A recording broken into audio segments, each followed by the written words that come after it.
আমি তো যেমন কাজে যাই সেরকমই কাজে গেছিলাম, কিন্তু আমি তো জানতাম না যে আজই হবে আমার শেষ দিন। আমি তো আমার জুনিয়রদের সাথে একসাথে কত গল্প করতে করতে তোমার হাতে বানানো টিফিনটা খাচ্ছিলাম। তখনও যদি একটু বুঝতে পারতাম।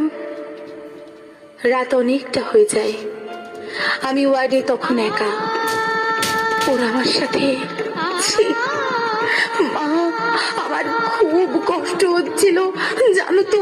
অনেকবার আমি বারণ করেছিলাম, চিৎকার করেছিলাম, বাঁচাও বাঁচাও, কে আছো, আমাকে বাঁচাও।